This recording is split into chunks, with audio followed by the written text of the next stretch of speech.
Hello, hello, hello. All right. Testing, testing. Maybe I should do a quick check before I actually start talking on here, right?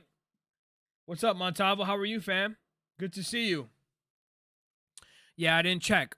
I didn't check my stuff before I started yapping. Hope your Thanksgiving was good. Hope everything is good. Welcome on in. Gonna sit here and talk a little ball. You know, it's a victory Monday. We're here on a victory Monday. Jets win against the Falcons.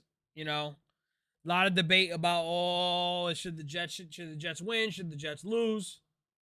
I want to win. You know, I want to win. That's all I ask for. So we're gonna get into it in a little bit. Just gonna record some content, get everything going. Blessed and highly favored, bro. Hope your Thanksgiving was good too. Yes, it was very good as well. I had a blast. So a lot of good food, a lot of good times. I worked and I worked throughout the entire weekend. Got to watch the Jets. Had so many leftovers throughout the weekend. I think I'm maxed out on stuffing. I think I'm maxed out on turkey. We'll probably do a little bit lighter food intake this upcoming week. A win is always good. We rarely see them. And I'm going to get into that because there's a lot of debate about it, about what the Jets should be doing, and we'll see. Zion, what's up, bro? You're 4 hours away from kickoff. How are you feeling tonight? We're going to get into the Giants as well. Don't worry. We're going to get into the Jets. Winning against the Falcons. Is winning worth it? And will the Jets win more of their games? We're going to get into the Giants game tonight, seeing how they're going to look. They're trying to snap a 7-game losing streak. And we're looking to the rest of the NFL, what happened this week, and looking ahead towards next week. Can you guys believe it's already December? The time goes by, and it doesn't help when the NFL is really going well like it is right now. Before you know it, you're halfway done, more than halfway over. And, man, week 1 comes in September, and it's warm, and it's nice. And then before you know it, it's week 14, right? I think we're heading into week 14 upcoming. This is week 13. Only 5 games left to go. Only 5 games left to go in the NFL season. So there's a lot going on. Hope everybody had a great Thanksgiving. If you're a Cowboys fan, a Bengals fan, or a Packers fan, you definitely had a much more enjoyable Thanksgiving than the counterparts. But it was good. A lot of good food, a lot of good times. We're staying busy at work, moving forward, but we're making the most of the days that we got. The time is short, and we're going to make the most of it. And I'm just happy to get on here and just yap a little bit, right? We're going to try to get some good results with streaming. We got to do what we got to do. Hopefully last time they put Bengals and Ravens, we're always going to put them because it's a tight contested race. They probably look at it as Joe Burrow and Lamar Jackson, but both teams are just shells of themselves heading into that season. So heading into that matchup, excuse me. So good little intro there. Let's get started. Yeah? Let's get started with the rest of the let's get started with the show. Okay? So, to much controversy amongst Jetland and Jet fans, the Jets beat the Falcons 27-24 on a last-minute Nick Folk field goal. They go to 3-9 on the season. We've won 3 of their last 5 games. Now, I said before Thanksgiving and before this matchup was that I felt the Jets were in the same weight class as the Falcons. I felt like this was a game that we could win. I had a good feeling going into it, considering how we played over the last couple of weeks, and the Jets delivered on a win. Now, this game was a little sloppy, low scoring, and then the scoring just exploded in the second half. Bijan Robinson went off. Adonai Mitchell, who we got in the Sauce Gardner trade, 8 catches, 102 yards for a touchdown. Tyrod Taylor did his thing, threw for a touchdown, didn't put the ball in harm's way. Took a little couple of hits like he always does, but had a rushing touchdown, reversed the clock back a little bit on Father Time, and he did really good, right? The A.D. Mitchell trade paying off very well so far for the Jets. He has a breakout game that he was due for. John Mechie, who's been really solid over the last couple of weeks, he did have a rough game. I think he dropped about 2 or 3 passes, but they credited him for 1. Dropped the touchdown. We could have had a game where both of those guys scored a touchdown. Now, what's big about those guys what's big about those guys, is they they they were not on the team into the summer, but they're contributing to the Jets winning right now. 2 to 3 wins without Garrett Wilson. Strong win. No Sauce Gardner. Below average quarterback play, if we're being honest. And Darren Muji has been able to find guys that can contribute to this team. Think about how difficult it is for a player like A.D. Mitchell, John Mechie, to come into this team in the middle of the season. You have to learn a new playbook, get new chemistry with your quarterback, Justin Fields, and Tyrod Taylor. The team is not great, right? It's very easy to just kind of mail it in and pack it in. And what I've felt good about this team so far is that they have not packed it in. And since the Cowboy game, where they got blasted, and it just felt like the game snowballed on them once the Breece Hall fumble took place. But we're looking a lot better as a team competitively. And I've said I want the Jets to continue to improve. Because this is the year one of a head coaching regime and a GM regime that you hope, and we hope are the guys that are going to deliver a championship contending team to the New York Jet fans. I know that it's appealing to get the top 1 pick overall, but how would we feel? How were we feeling a couple of weeks ago when the Jets were 0-7 and everyone was talking about, are the Jets going to go 0-17? Think about where the expectations have shifted over the last year for the Jets. Week 1, we just won a competitive game against Aaron Rodgers. We should have won the game. The Jets continue to snowball. Everyone thought that this team was pretty damn solid and should be better than what their record says it is. Well, they got to 0-7. Everyone starts talking about they're going to be an awful team. And they're going to go winless. And now they've won 3 of their last 5, and some people are upset about it. I get it. You know, draft picks are hope. They're the currency of hope for the future. But they're not automatic. They're not. And ultimately, if you want to feel good about where the Jets are headed, you need to see things in the season that are going to back up that belief. Because you can have when we got Aaron Rodgers here, there was a section of the fan base that was saying, I don't know if we have the right coaching staff to lead us to the playoffs because Saleh and these guys have not had a winning season yet. And so you can't expect the quarterback to come through and fix everything for you when you have coaching deficiencies and you have deficiencies on your roster, which the Jets obviously created when Rodgers got here, right? So the Jets winning this game against the Falcons, where at one point they were down 14-7. They were down 24-17, and they continued to fight back and tie the game. They're competitive out there. The Falcons need this game.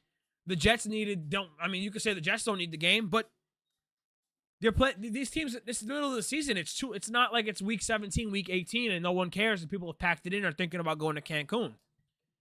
You need to have tangible success and tangible things to build on. And I believe that the Jets ended up showing that this week. Competitive, a couple of plays here and there against the Patriots and Ravens, and who knows what the record could be. Think about all the 1 or 2 plays per game in the Jets' losses that they would have went their way, could have flipped things.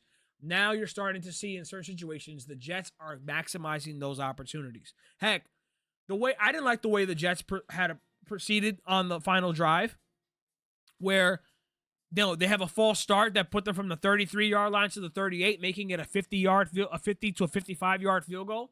That's silly. Those are dumb mistakes. But the Jets of the past would have lost that. A backbreaking penalty of a false start in that situation could have been the difference between the kick being made or not, but the kick was made. And so the Jets end up winning. So now the question is, how many more of the games are the Jets going to win? How many more games will the Jets win? They play against Miami at home this week. They go on the road against Jacksonville, who's in the middle of a division race. And you have the woeful New Orleans Saints on the road. After that, they'll play the Patriots and then the Bills. But the next 3 games for the Jets are lining up pretty well, where I think they can actually win at least 1 or 2 of these games. Don't be shocked if the Jets win 2 out of these next 3. They've been playing a lot better. I don't think Miami is that much better than us, right? Miami's been playing better ball. They're 5-7. They're in the middle of a playoff race too. They're in the hunt graphic. And so if there's an opportunity for the Jets to play spoiler and beat a division opponent, which is very important, okay? You have to be able to win against your division and win your division. If you want to believe that you can win the division, in my opinion, you have to be able to beat your division opponents, okay? We've gotten smacked against Buffalo. We had a weird, like, kind of competitive, sloppy, bizarre game against Miami in the road on Monday Night Football. And we played against the Patriots, a competitive game, but fell short and lost by 13. So we should be able to, we have 3 more division games left. I don't want to go 0-6 in the division. At some point, they have to believe and have that match on their, they have to have that checked off on their list that they beat a division opponent. Miami, Tua in the cold. This is an opportunity to win. And can, for everything good, can we please beat Tua and the Dolphins? Can we please beat them? Because losing to these guys drives me insane. The fact that the Jets have never beaten Tua Tagovailoa is insane. This is a great opportunity for the Jets to continue to build on their momentum, get another win streak going on, beat a division opponent, continue to show improvement. And of course, Jacksonville on the road, they're competitive. They're playing for the AFC South. Can we get those guys too? And New Orleans, we should beat New Orleans. Unfortunately, if we lose to New Orleans, I know there's going to be sections of the fans that are going to be so pissed that we lost to the Saints, that they're so bad. But if we win, they're going to be upset either way. So if I had to guess, I'm going to call it. I think the Jets are winning the 2 out of the next 3. I think they can beat Miami. I want them to beat Miami. I want them to beat New Orleans. They should beat New Orleans. And Jacksonville, can we make it a game in the fourth quarter like we have in the last couple of weeks? And hey, you win that game. You win that game there. Now we can start sitting there talking about, man, the Jets have really built something tangible here. All 3 should be competitive games. We must beat the Saints. We're definitely better than them. Definitely. Okay? You can't sit here and believe in this coach, say you believe in this coaching staff and want them to lose. It's like counterintuitive. So please, let's use our minds objectively on this team. Now, is winning worth it for the Jets? Now, Vegas in the beginning of the season had over-under win total of 6.5 for the Jets. I saw a lot of lines that had 5.5. The Jets last year finished 5-12. We're obviously 3-9. I believe winning is worth it for the Jets. One, it says a lot for the way they started and how they finished. If they can find a way to match the record from last year. Would it be considered a success? Obviously not. But the Jets finished 5-12, considering that they had Aaron Rodgers, Devontae Adams, fired Saleh last year, and they ended up 5-12 last year. If the Jets could somehow finish 5-12, despite the fact that they started 0-7, that means they were 5-5 in their last 10. Not a bad record if you ask me. So I do think winning is worth it, right? The biggest thing in sports is belief. And if you don't believe that you can win every single game, why even bother? How many times have we seen the Jets over the last 2 or 3 seasons go into a game that they're probably overmatched and absolutely get smacked, right? I think of the 49er game last year. Did any Jet fan really think that because we had Aaron Rodgers, we were actually going to go into San Francisco and win that game? Or earlier in the season, things go bad and the team just kind of folds and lays down and dies. I can't have it. The only reason personally I'm not mad about winning is because we never see them win, and there's no quarterback that is a definitive guy to draft. So just get a stopgap guy in free agency and draft in 2020. I have some agreements with that, Montalvo. I really do. Excuse me. I have some agreements with that. But winning is worth it. Winning is contagious. Just look at the locker room. Look at the locker room for Aaron Glenn and this team after a win. How does it feel to wear a Victory Monday shirt on a Monday after the Jets have won? It feels great. We wait so long for this team to play. To watch them lose is demoralizing. And then to root for them to lose again, you are rooting for the other team to do well. And if you're rooting for a team like the Falcons, the Dolphins, or the Saints, these are not great teams. And so you're only going to frustrate yourself even more because you're rooting for the Jets to lose, which means you're rooting for the other team to do well. And when that team does something stupid, like yesterday, the Falcons dropping passes yesterday on the final drive, some Jet fans losing their minds. I just can't fan how you want, but I'm just going to say Don't drive yourself too crazy with this point of the season. You can't expect the Jets to have the worst season in football, end up 2-15 or 3-14, and then end up thinking that they're just going to be 14-13. They're going to be 10-5 next year, right? 10-7, 11-6. Like, that turnaround doesn't just happen. It has to be built to that point. And honestly, I think Aaron Glenn's game management is getting better. He continues to challenge in the right spots, continues to have the team ready to play. Special teams is awesome. We're making big plays. The Jets are starting to become a team that believes that they can make certain plays to win games. There's a clip of Aaron Glenn watching watching Isaiah Williams return the kick. And honestly, it's awesome. It's awesome. What more could you want as a Jet fan?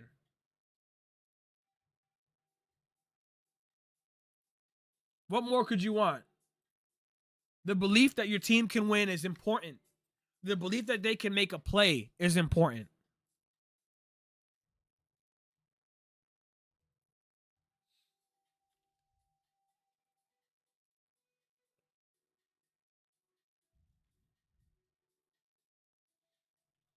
Why is this messed up?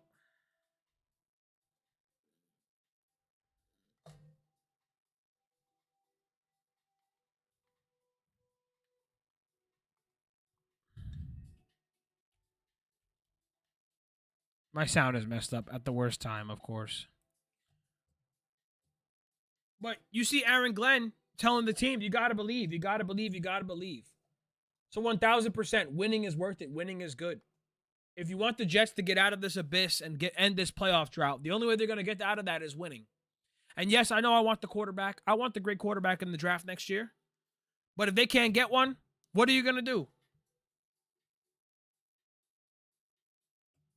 Here it is. Now we're back.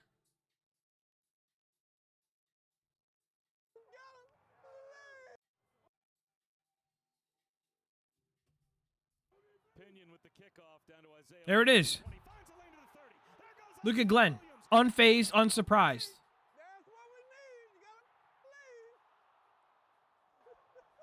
He's got a little swagger in his step. And you saw Glenn throwing that challenge flag out there. He knew he was going to win that challenge. And so there's a bit of confidence that's continuing to brew in this Jets team that I really want to see continue to grow. Winning is always worth it. Winning is always worth it.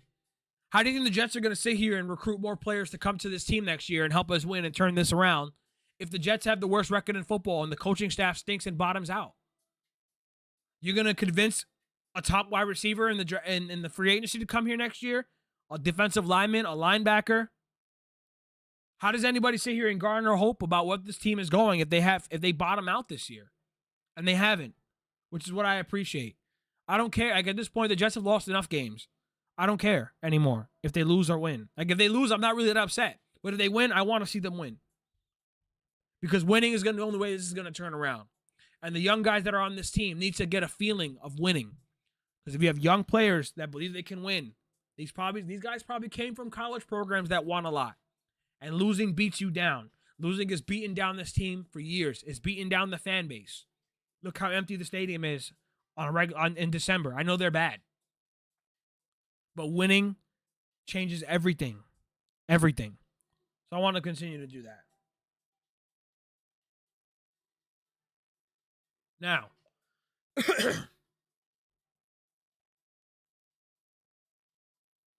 Giants versus Patriots. Giants are playing the Patriots tonight.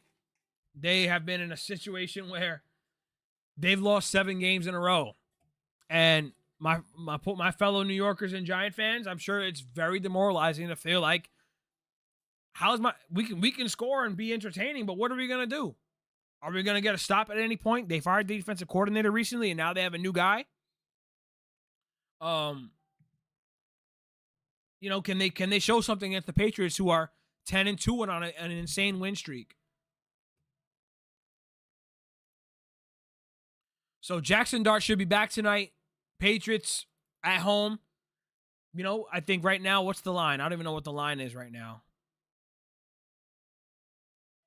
We have week 13. December 1st.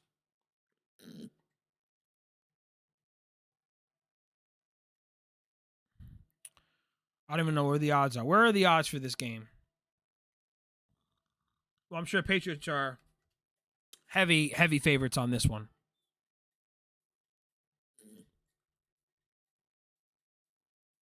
It looks like the Patriots are...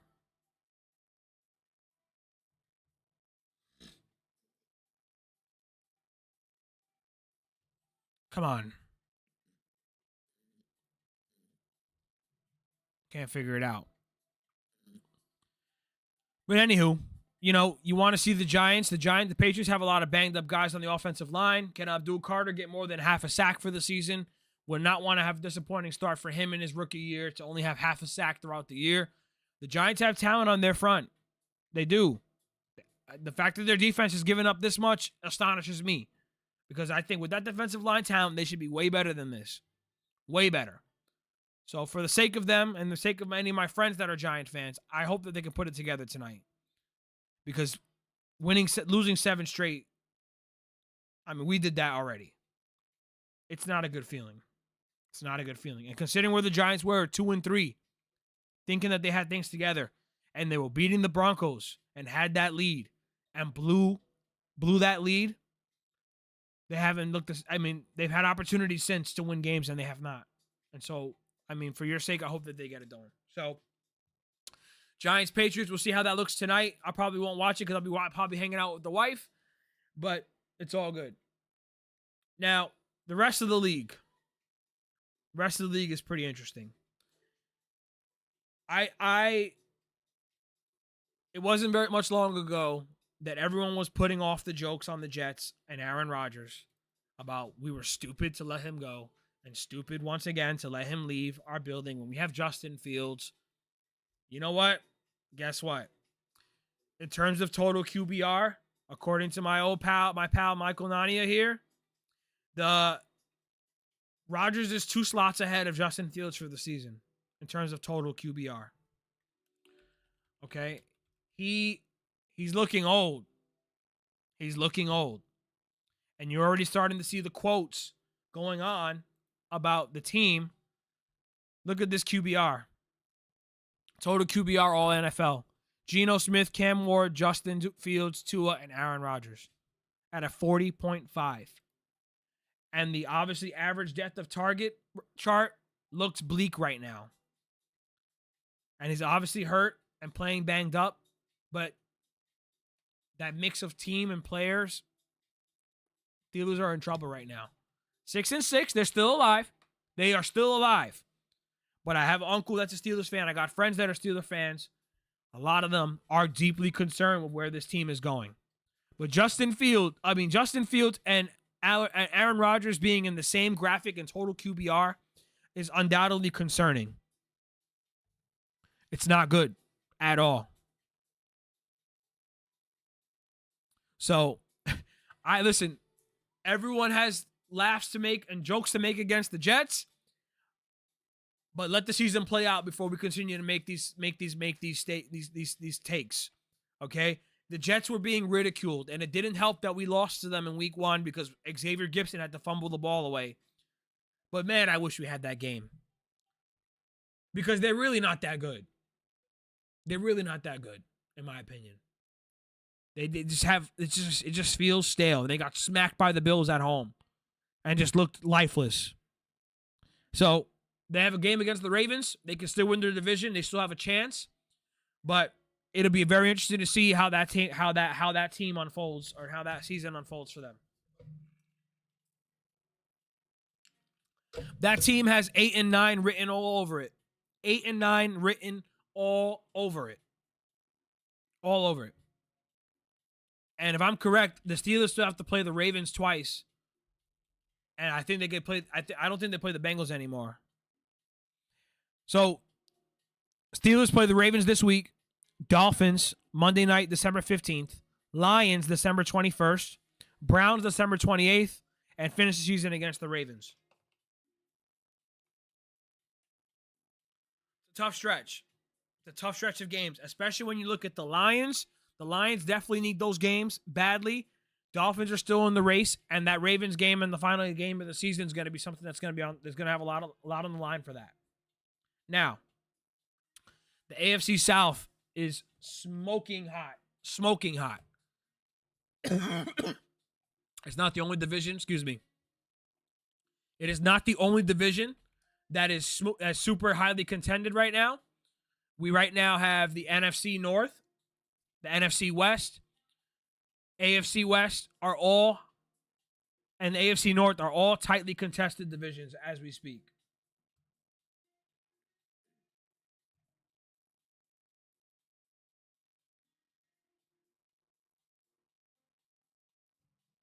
Okay?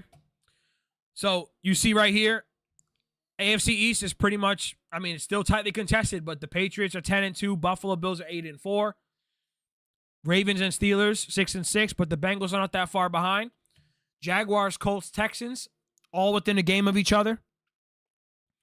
Broncos, Chargers, Chiefs, another tightly contested division. Chiefs need to stay alive. I mean, the Chiefs absolutely need to win next week, and we'll get into that in a little bit.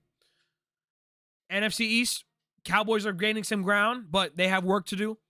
NFC North is insane. Bears, Packers, Lions. Packers, and I think it might come down to the Packers and the Bears, but the Lions are still there.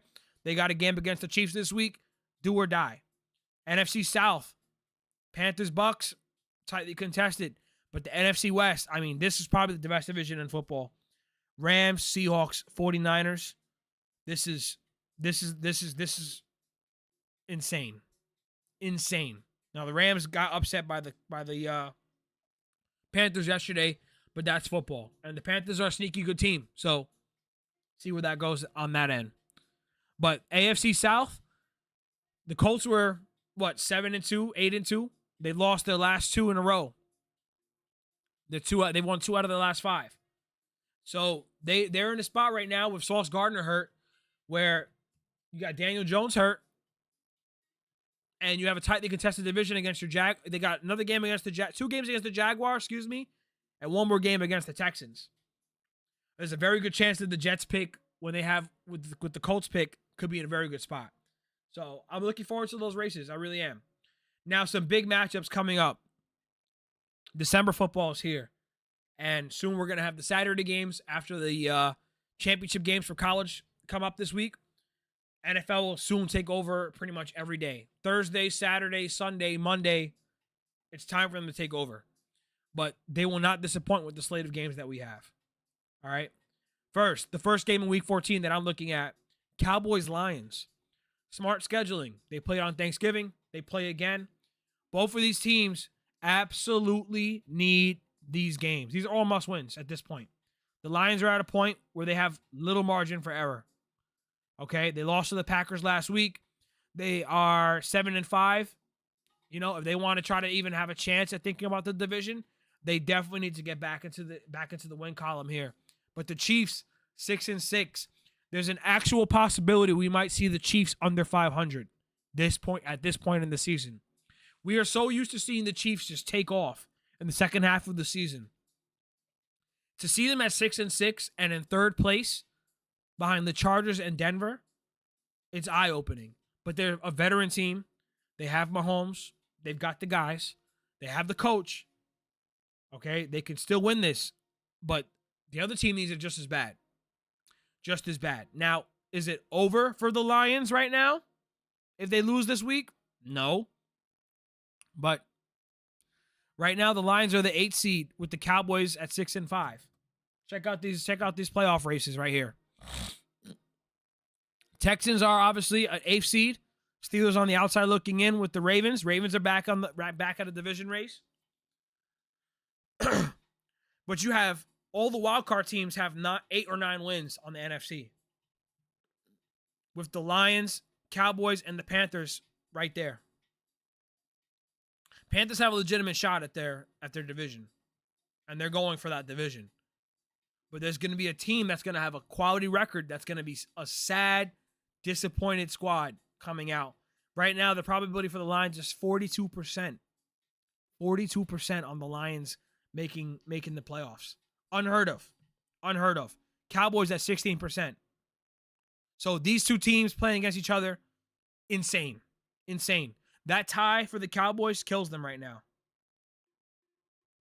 But this is week 14. This is where it's going. Now, Steelers and Ravens, we just saw them. 6-6. Steelers are at the 9 seed. Ravens, 6-6. First in the AFC North. They have restabilized their season. A lot of injuries still. These teams, I think if the Steelers win this, I think they're spiraling out. If the Steelers lose this, if the Steelers lose this, I think they're flaming out down the stretch. Eagles being a playoff team is fraudulent. 8-4. 8-4, my guy. Yes, Quinnen really has helped turn around that Cowboys defense. Cowboys have won like 3 straight. And so they're rocking and rolling right now. And he's been a big part of their defense, and the defense was a big problem. Was a really big problem. But these races are insane.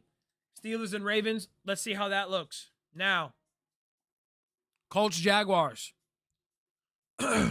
Colts are 8-4. Jaguars 8-4. Okay? Colts, Daniel Jones is injured. Sauce is injured. Jaguars are a very hot and cold team. But, you know, when you consider where the Bills are, where the Texans are, and if the Chiefs can find a way to get on a roll, you lose this game for the Colts, you're sweating a little bit. That's true. Broncos have had some really tight wins. But they won those games. You know, they're 10-2. And they're the number 1 seed in the AFC. Insane. So, this Colts-Jaguars game, obviously massive implications for the Jets as we own their first-round pick for next year. Looking forward to seeing how that comes out. And obviously, the Jaguars are competing for the AFC South, and so they're going to give the Jets a really good game in the following week. So I'm interested in seeing how that looks as well. Now, Bears-Packers, 8-3-1, 9-3-1. The Packers could jump from the 6th seed to up to the 1 seed potentially, or the 2nd seed. That division is insane. What Ben Johnson has been able to accomplish with the Bears, with Caleb Williams, I mean, they're a squad that believes they can win, right? And they strategize the right way. You know, it's crazy how they're in the number 1 seed right now with a 76% chance of making the playoffs, with the Packers having higher odds. Very, very bizarre. Very bizarre. But this is all you can ask for down the stretch for these seasons. And lastly, Texans versus Chiefs. Texans, Chiefs, 2 teams that have to have it. Chiefs 6-6, Texans 7-5. Texans obviously still have a shot at their division, but they'll need to do a lot of work to make that happen if they lose this game against the Chiefs. And honestly, if the Chiefs lose this one, there's a very real possibility they're not in the playoffs. Very real possibility. Very rare.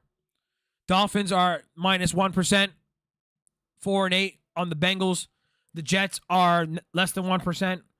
I wonder what the Jets' odds of making the playoffs be. Like, they would have to obviously win out, but they would need everybody else in front of them to flame out. And we don't have a lot of tiebreakers. We don't have a tiebreaker against the Dolphins. We don't have a tiebreaker against the Steelers. We don't have a tiebreaker against the Ravens. So we don't have a tiebreaker against the Broncos. We're never going to catch them. But that Texans, Chiefs, Sunday Night Football, we will all be watching extremely closely. So, man, this is the time of year where football takes over. Everything's high stakes. I just wish the Jets were involved. Like, I miss those days. It's been a long time. You know, 2022 obviously was the most recent time. The Jets were cooking. They were 7-4 at one point. Thought they were shooing for the playoffs, and they just flamed out and lost the last 6. Packers such a weird team. Everyone took them a Super Bowl favorite after week 1, but it's a Toyota-thon love time. Yeah. Yep. It's I just wish my team was in the mix, man.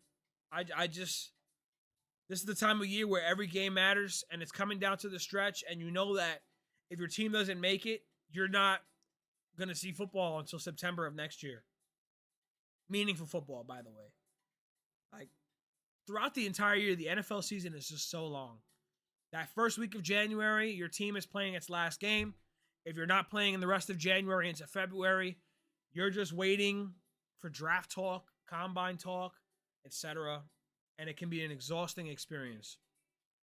For me, I let the draft be when the draft comes. You know, like I'll worry about that when we get there. Worrying about draft picks at this point in the year when they're still playing and there's still opportunity for them to show growth.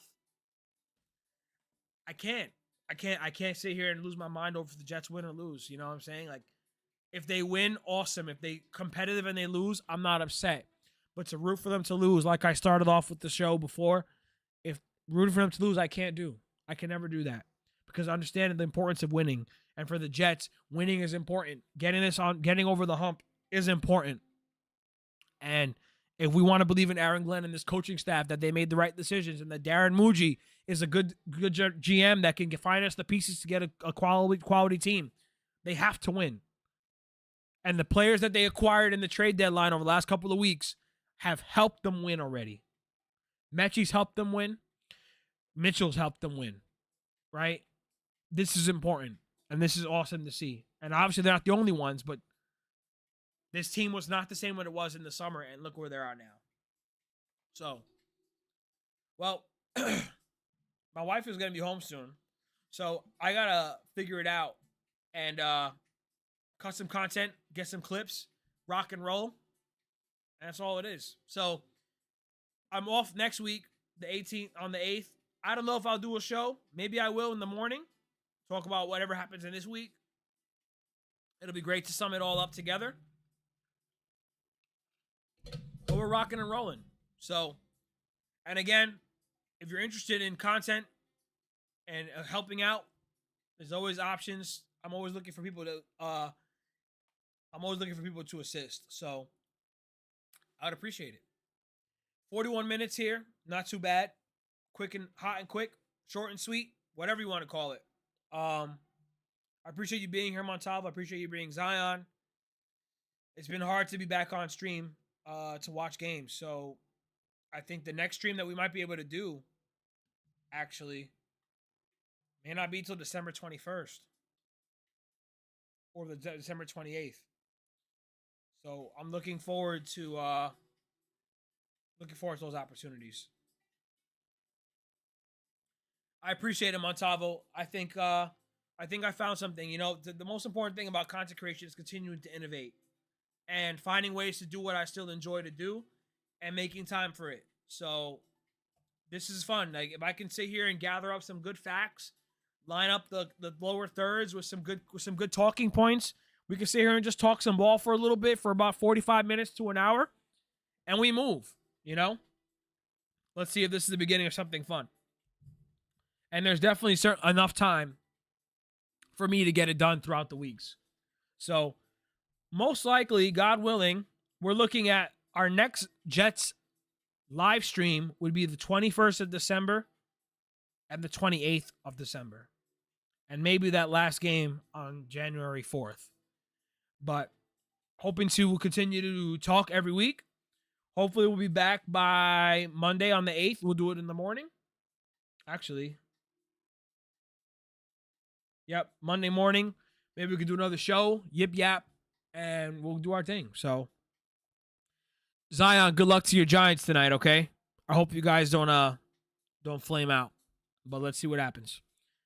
Montalvo, we'll be in touch, my friend. Appreciate you being here. Zion, I'll talk to you later, my guy. You know how we are on Instagram, so I will hit you up soon.